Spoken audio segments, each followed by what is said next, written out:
Di zaman yang serba modern ini, kita makin sadar akan pentingnya kerjaan sesuai minat, bakat, bahkan sampai ke hobi. Karena bisa ningkatin motivasi, kepuasan, dan kualitas hidup. Emang iya begitu? Mungkin buat sebagian orang bisa iya, bisa juga enggak. Tapi bisa nggak sih kerja sesuai passion? Bisa! Bersama saya Sabil, S-nya Singapura. Bersama saya Awan, A-nya Atlassian William Racing. Dan bersama saya Ayu, A-nya Asoy.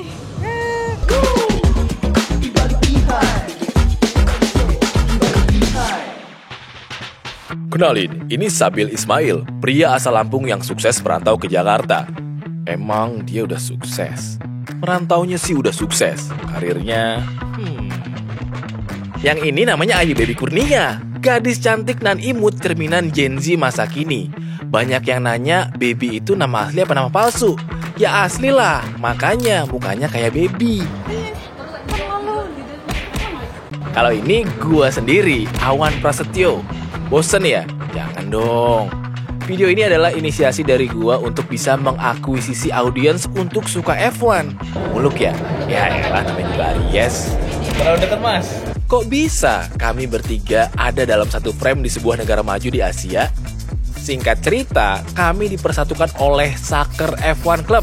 Yes, sebuah komunitas pencinta F1 dari soccer yang gue dirikan tahun ini dan diketuai oleh Dimas Iriawan. Apa sih sebenarnya yang bikin kami suka F1?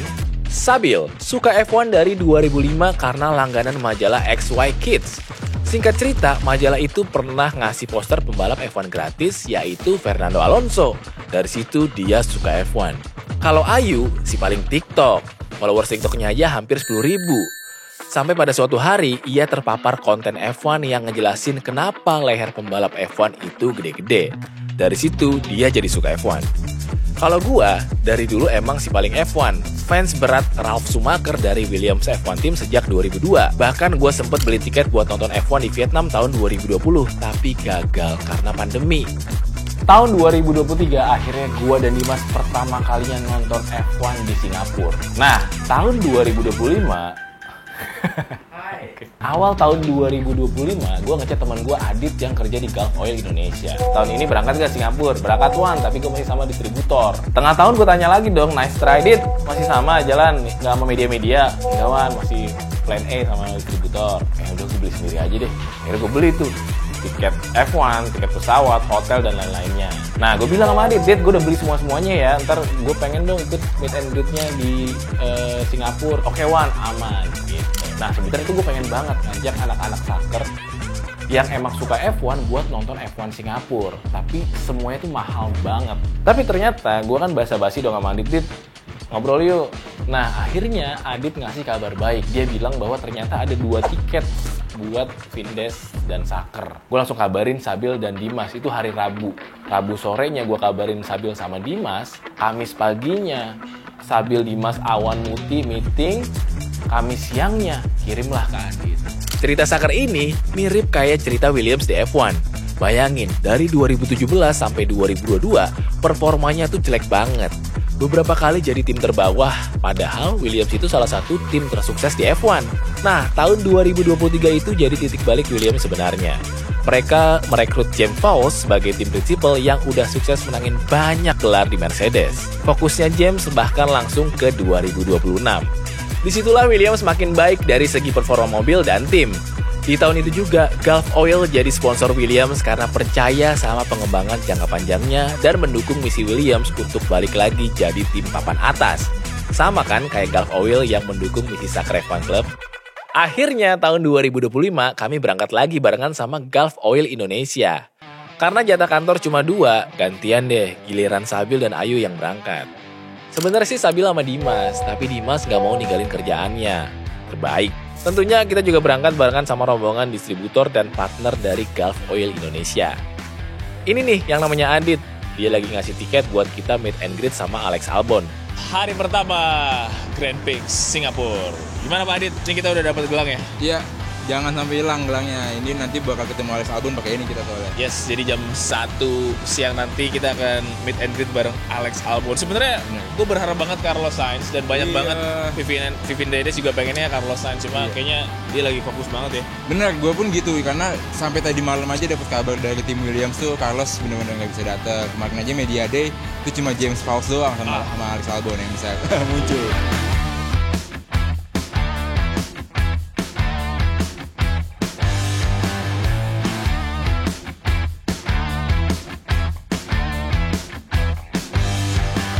Kita mau nyobain racing simulatornya dari Williams Gaming Club. Nah, di Jadi- sini sebenarnya kita bisa win a simulator. Jadi nanti kalau misalnya kita masuk ke leaderboard, siapa tahu ada sesuatu.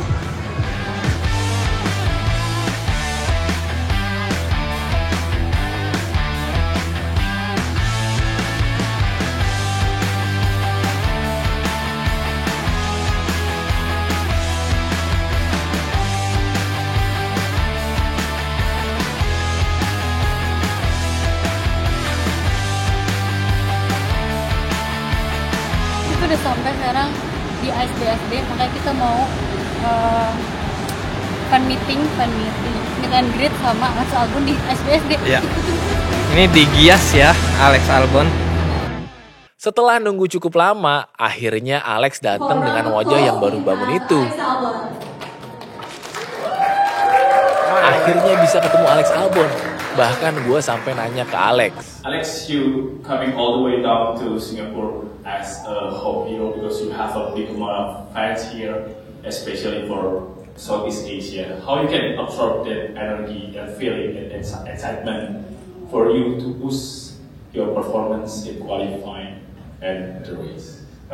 Well, firstly, I would say it's not that difficult to feel it. It's I think in Southeast Asia, everyone's very loud, the energy is very high, so it feels really special to come here. I feel like every year we come to Singapore, it's got different. Nanyanya pendek, tapi jawabannya Alex panjang banget. Tapi intinya dia bilang bahwa fans F1 di Asia itu makin besar. Dan energinya berasa sebelum dan sesudah balapan. Karena kalau udah di mobil, udah fokus, udah lupa sama semuanya. Tentunya kita nggak mau ngelewatin kesempatan untuk minta tanda tangan dan foto bareng sama Alex. Bro, akrab bro. Nih, temen gue bro. Rangkul aja. Jangan ngeremehin dulu, 23. Apa tuh 23? Taylor Swift kan? Bahkan gue sama Sabil kelihatan akrab banget sama tim Williams. Sampai minta foto sama mereka. Oh iya, kita juga ketemu sama Syafa, salah satu F1 girlies Indonesia yang bikin iri karena dia bisa ketemu sama banyak pembalap dan tim prinsipal. Semoga suatu saat kita bisa kayak dia ya. Amin. Abis seru-seruan ke Williams Pop-Up Store, kita langsung menuju sirkuit untuk nonton free practice dan kualifikasi. Nah, ngomongin F1 Singapura, sebenarnya nggak semua tentang F1. Datang ke sini tuh kayak datang ke festival musik aja. Bedanya ya ada balap mobilnya. Jadi mereka tuh ngemasnya lebih ke entertainmentnya dalam segala hal, baik off track maupun on tracknya. Jam 9 malam kualifikasi dimulai. Ini nih suara mobil F1-nya. Kualifikasi selesai. Sayangnya Carlos Sainz dan Alex Albon gak masuk top 10. Yang lebih sayangnya lagi, mereka harus didiskualifikasi karena melanggar aturan tentang sayap belakang mobil mereka. Tapi nggak apa-apa, kita harus tetap optimis.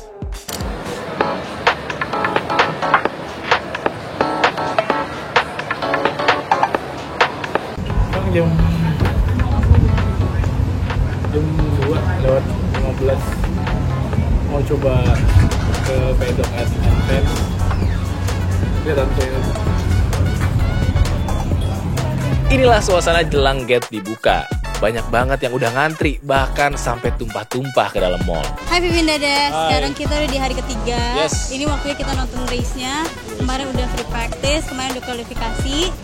Sekarang Mas Awan jagoin siapa? Gue tetap jagoin pokoknya Carlos Sainz dapat poin. Tapi kalau personal, boleh nggak sih ngejagoin Max? Boleh, nggak apa-apa. Nah, Iya. Kita ini sekarang jam berapa yuk? Jam 13, jam 3.25. setengah lima kita mau cari tempat buat bisa nonton driver paradenya. F1 itu sangat utilize konten digital. Bayangin, di Race Weekend ada puluhan konten yang mereka sebar baik di Instagram, YouTube, sampai ke TikTok. Mulai dari analisa balapan, interview persiapan pembalap, kualifikasi reaction, banyak deh. Pastinya yang paling ditunggu-tunggu adalah driver parade 2 jam sebelum balapan. Karena kita pengen lebih dekat sama track, jadi kita rela nungguin 1,5 jam lebih sebelum parade dimulai. Panas banget, jujur rasanya aneh. Kayak Lembab. karena ini habis hujan, jadi Hujan. lembab. Tapi panas. Shot ke sana. Parah ini. Iya. Tapi semoga kita dapat muka-muka terbaik Semoga. dari F1 Track. Karena dia akan lewat situ. di depan Yes. cakep banget guys ini. Sambil nunggu, Ayu si Hello, F1 girlies how are you? coba wawancara fans F1. Dari kapan sih mereka suka F1 dan kenapa F1? Sejak kapan nih kalian berdua udah nonton F1 atau ngikutin F1? Apa ya? Last year is it? 2 tahun lalu. 2 tahun lalu ya, 2 tahun lalu. When I entered the F1 community, like I enjoy a lot of like personality of the drivers, especially Carlos Sainz. I watched some movie, Ford vs Ferrari, Flash, and Gran Turismo, and that made me become to watch racing car. Zen, it's more than just a drink, it's a culture.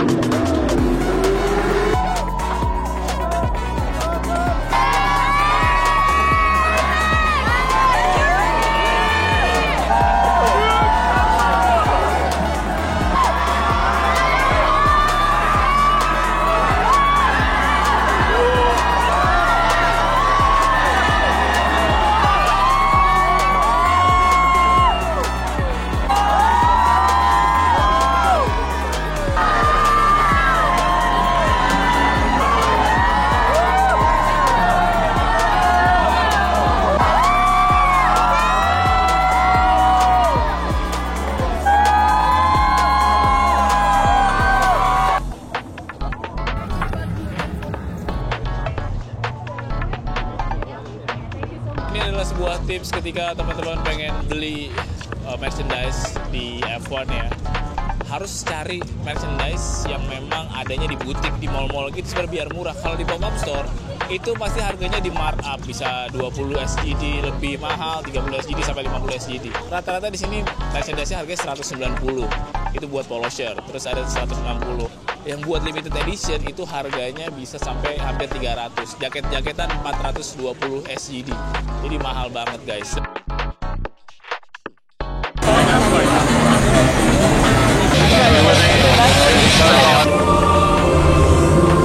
Akhirnya jam 8 malam balapan dimulai.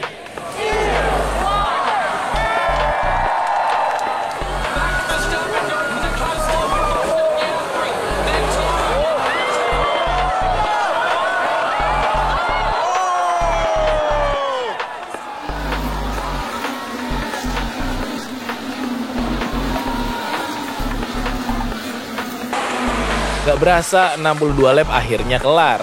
Alhamdulillahnya Williams dapat poin. 1 poin ini berharga banget karena akan ngasilin uang di akhir musim nanti. Overall balapan sih berjalan cukup seru. Banyak overtake walaupun di street circuit. Tapi sayangnya banyak yang gak capture. Padahal Sainz ngelakuin banyak overtake. Anyway, selamat ya buat Williams dan Carlos Sainz. Segala hal tentang F1 selesai di hari Minggu.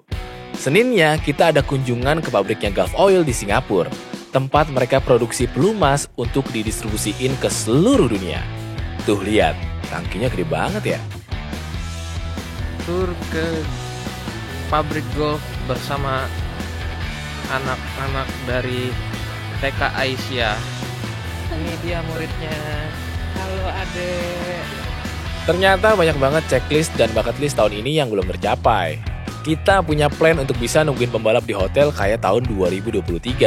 Ternyata tahun ini nggak kesampaian karena banyak agenda-agenda lainnya. Pengen foto bareng Carlos Sainz dan pembalap lainnya, tapi cuma bisa ngeliat dari jarak 4 meter. Padahal kalau ingat tahun 2023, kita berhasil foto sama pembalap-pembalapnya, bahkan sampai tim prinsipalnya. Pengen lihat keseruan di pedok entrance, tiketnya belum bisa ke sana. Walaupun sebenarnya Senin pagi gue coba tetap ke sana. Gue tahu gimana sih suasana di sana. Ternyata masih pada loading out. Ya seenggaknya sih bisa nyentuh sirkuitnya lah. Agak norak sih, ya gimana ya. Banyak yang nanya kenapa gue suka F1. Sebenarnya dari kecil sampai tahun 2012. Nah balik lagi ngikutin gara-gara Netflix. F1 tuh dulu disiarin di Global TV, hostnya almarhum Hilbram Dunar. Dia disiarin sampai tahun 2012 kalau nggak salah, akhirnya harus TV berlangganan. Sampai akhirnya free to air lagi tahun 2016. Kenapa? Karena ada Rio Haryanto, pembalap F1 pertama dari Indonesia. Dari situlah gue mulai ngikutin lagi. Tapi ternyata ya udah hilang aja. Usut punya usut, ternyata tuh F1 emang dibuat eksklusif sama CEO-nya, Bernie Ecclestone. Dia tuh pengen orang-orang itu orang-orang kayak lama yang bisa beli jam Rolex. Dia tuh ngelihat anak muda nggak punya nilai komersial, cuma bisa main sosmed doang. Ya akhirnya mereka kehilangan penonton lah. Nah, tahun 2017, F1 diakuisisi sama salah satu perusahaan media di Amerika, namanya Liberty Media. Dari situ visinya adalah gimana caranya F1 yang cuma motorsport racing company bertransformasi jadi global entertainment brand. Jadi F1 dibuat inklusif. Gimana gerbang awalnya? Mereka masuk ke Netflix. Netflix lah yang ngebuat gua, Sabil, Ayu Dimas, Gen Z, dan millennials lainnya kembali ngikutin F1. Bahkan di sana gua ketemu sama mantan anak magangnya Vindes yang baru setahun suka F1 dan udah jadi fansnya Williams. Nah, F1 juga tuh masuk ke anak muda dengan bikin film namanya F1 The Movie. Film ini ngeraih jutaan penonton, guys. Bahkan dia dapat 629 juta US dollar. Itu gede banget. Parah. F1 tuh ngajarin gue banyak hal, terutama soal bisnis. Mereka men-trigger gue untuk berpikir jangka panjang. Bukan cuma tahun depan, tapi 5-10 tahun lagi mau ngapain. Dari 2018, mereka udah seserius itu buat mengakuisisi audiens anak muda. Terbukti sekarang fans F1 didominasi sama Gen Z woman. Mereka juga udah nyiapin audiensnya untuk puluhan tahun ke depan dengan masuk ke mainan-mainan anak kecil kayak Lego, Hot Wheels, bahkan secara tayangannya ada yang namanya F1 Kids, dibuat khusus buat anak kecil. Keren banget. Dari motorsport company sampai jadi global entertainment brand. Kalau Vindes, dari yang awalnya media, kini lagi proses bertransformasi jadi kreatif entertainment powerhouse. Satu hal yang menurut kami paling seru dari Singapura ketika ada F1 adalah semua orang sampai ke brand-brand besar itu merayakan F1 bareng-bareng. Semua orang pakai baju F1. Semua brand nampilin pop-up tentang F1. Pop-up store-nya juga di mana-mana. Yang tadinya nggak mau beli, kalau ngeliat terus kan jadi pengen ya. Ya begitulah kurang lebih perjalanan kita di Singapura. Gimana? Seru kan? Menjawab pertanyaan, bisa enggaknya kerja sesuai passion? Jawabannya bisa. Asalkan kita selalu punya growth mindset yang dibarengin sama disiplin, gigih, dan jujur. 2023 dan 2025, Saker dapat kesempatan spesial dari Gulf Oil. Makasih ya Gulf. 4 hari 3 malam seru-seruan kerja sambil jalan-jalan di Singapura. Jalan 20.000 langkah per hari. Makan makanan yang mahal banget sampai ngeliatin brand-brand mewah. Satu hal yang kami yakini, ngusahain mimpi bareng-bareng dan ada dalam setiap momen bareng temen itu selalu seru. Apalagi yang sefrekuensi. Yes, nah kan nabrak. Ayo. Itulah cerita Saker F1 Club. Gimana? Siapa lagi yang tertarik gabung? Kita siap keliling dunia nonton F1.